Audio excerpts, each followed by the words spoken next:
Dig Radio. Dig Radio. La radio du Nord-Vendée.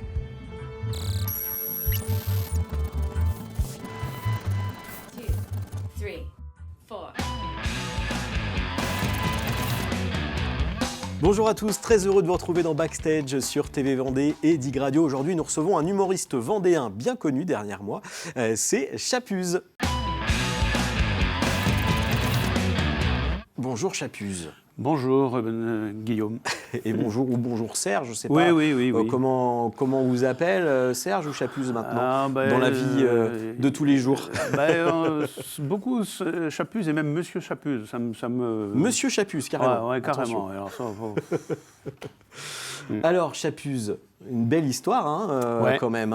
Chapuz existe depuis combien d'années déjà?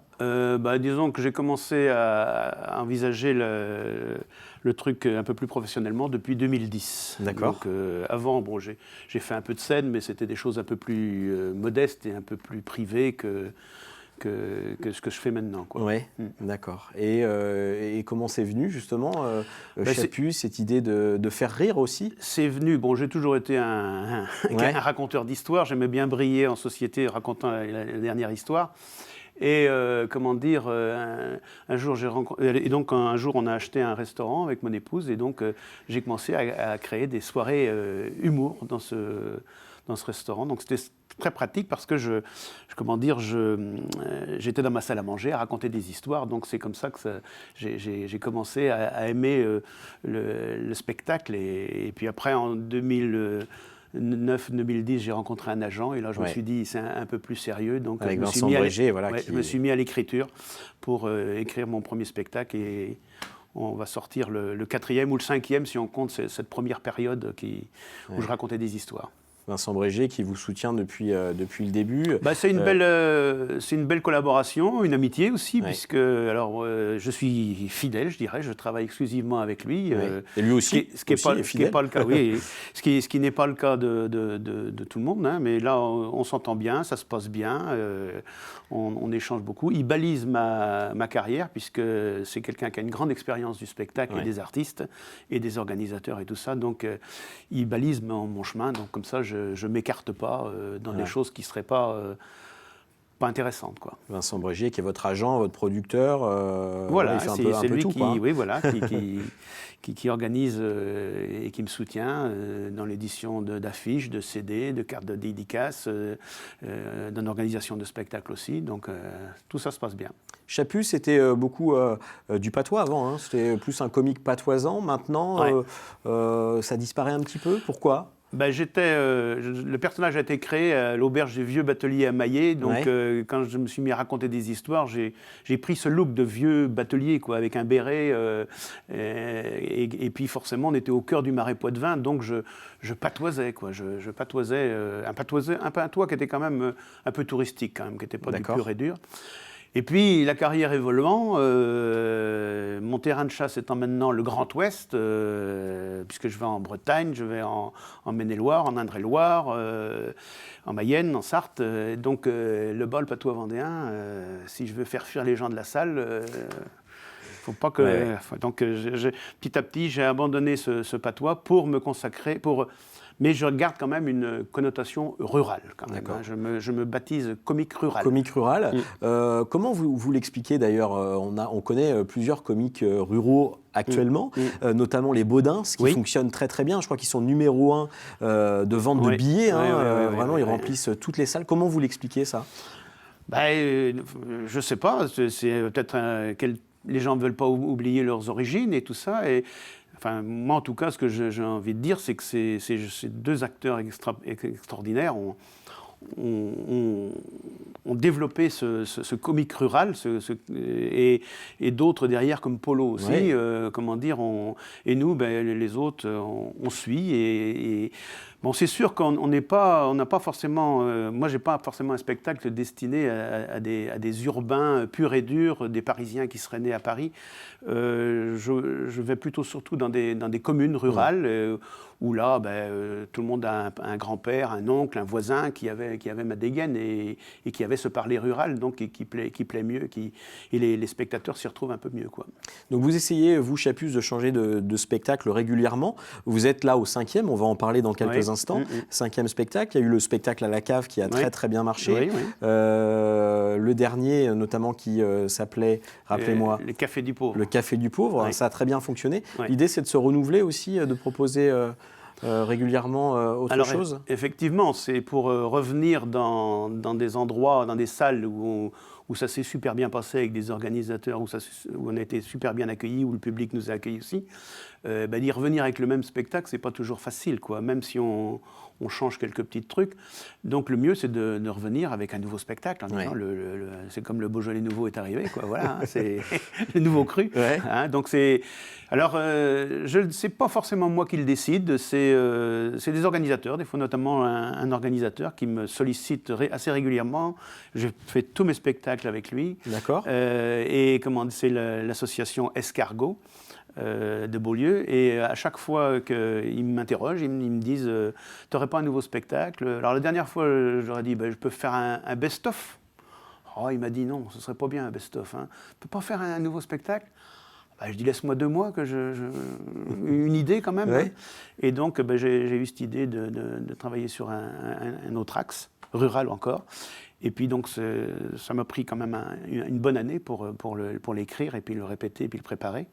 Et donc ça va naître en janvier 2020. Mais comment vous prenez ou vous trouvez l'inspiration, vous, Chapuz, à chaque spectacle? Dans la vie de tous les jours aussi, vous aimez publier des blagounettes sur les réseaux aussi. Voilà. Ça, c'est sur Facebook notamment, je mets des bêtises, je commente l'actualité, des punchlines, comme on dit, des fake news. Et donc, c'est mon sport quotidien, quoi. C'est comme ça que je m'entraîne à voir la dérision et la caricature de mon environnement. Alors oui, c'est le journal, mais quand je lis le journal, moi, quand je regarde BFM ou Pernod ou un autre journal, quand je prends l'information, j'essaye toujours de voir derrière quel moyen je peux la tourner en dérision. Alors il y a des choses, des fois où il ne faut pas trop rire, parce qu'on n'a pas le droit de rire de tout maintenant, et surtout pas avec n'importe qui. Mais c'est tout le temps l'envie que j'ai, quand je lis le journal, de dire tiens, là il y a une info qui est intéressante, et donc on va pouvoir. Alors certainement que le prochain, on va en parler sur l'école. J'ai comment dire, surtout, ça a dû m'inspirer à un moment ou à un autre, et puis donc je suis parti sur cette direction de l'école, quoi. Alors justement, voilà, le nouveau spectacle, 5e spectacle de Chapuz, c'est pas de ma faute, avec des fautes d'orthographe. Avec des fautes d'orthographe, oui. Disons que je l'ai appelé comme ça parce que c'est vrai que justement sur les réseaux sociaux, quand on lit des posts, des fois, l'orthographe n'est pas là. Hein, donc, c'est vrai. Et puis, il y a une estimation qui est faite, je crois que ça s'appelle PISA, une estimation du niveau scolaire en France, et on n'est pas les premiers d'Europe. Hein. Et sur le classement qui en compte 70, on doit être 25e. Donc notre niveau scolaire, en tout cas, s'il ne baisse pas, il n'évolue pas. Et donc, quand on pose la question à qui la faute de cette chose-là, et si on pose la question à l'État, il dit attends, moi c'est pas de ma faute. À chaque fois qu'on veut réformer, tout le monde se met en grève et il n'y a pas moyen, quoi. Et si on pose la question aux parents, ils disent c'est pas de ma faute. Il y a les instituts pour ça, il y a les enseignants. Hein, donc, et si on pose la question aux gamins, c'est pas de ma faute non plus. C'est la faute de personne. C'est la faute de personne, c'est la faute à d'autres, quoi. On réclame des droits, mais on en oublie ses devoirs. C'est ça que vous aimez aussi dans vos spectacles, Chapuz, c'est vraiment faire passer des messages aussi? Oh, modestement, mais il y a toujours un petit en filigrane comme ça, quoi. Bon, c'est essayer avec le public d'avoir essayer d'avoir une connexion, quoi, sur un sujet, quoi. Alors effectivement, des fois il y a des gens qui peuvent ne pas avoir les mêmes idées que les uns ou que les autres. Hein. Mais bon, moi, je me laisse porter par le vent du moment, quoi. Hein. Quand on dit que ça va pas, moi je dis oui, ça va pas non plus, quoi. je suis. Et justement, la connexion, les jeunes, ils l'ont dans votre nouveau spectacle avec les smartphones. Oui, justement, oui. Alors, oui, justement, dans tout le déroulé du spectacle, à un moment, je vais évoquer ça. Je vais évoquer cette génération smartphone, ces jeunes qui sont, comment dire, accrochés à leur portable. Hein. Et justement, parmi mes élèves à l'école, il y a un petit Coréen, Sung, qui s'appelle Samsung. Et puis s'il est bridé, c'est pas de la faute à ses parents. Hein. Il est toujours à pianoter sur son smartphone, affalé sur sa chaise, à rêvasser. T'as de la peine à penser à imaginer qu'un jour il a été le plus rapide des spermatozoïdes. Hein. Lui, son smartphone, ça le rend malade. On dirait que ça lui donne des poussées de testostérone. Hein. Pourtant, c'est pas le point G qui l'intéresse. Non, ce serait plutôt la 4G. Ouais, hein. Faut voir comme ce portable, quand même, a changé les habitudes de nos gamins, quand même, hein, Guillaume. Je sais pas si tu te rends compte. Ouais, hein. c'est vrai. Hein, maintenant, au McDo, quand on te sert un hamburger, on te le sert avec un couteau puis une fourchette. Tu sais, pour pas dégueulasser l'écran avec tes doigts pleins de gras. C'est pas faux. Et puis maintenant, comme ils ont les yeux constamment rivés sur leur portable, c'est les petites vieilles qui sont obligées d'aider les gamins pour traverser les routes. Tu vois bien que c'est le monde à l'envers. Hein? C'est des vrais zombies et qui causent à personne. Hashtag par-ci, hashtag par-là. Hashtag gueule à la récré, oui, aussi, pendant qu'on y est.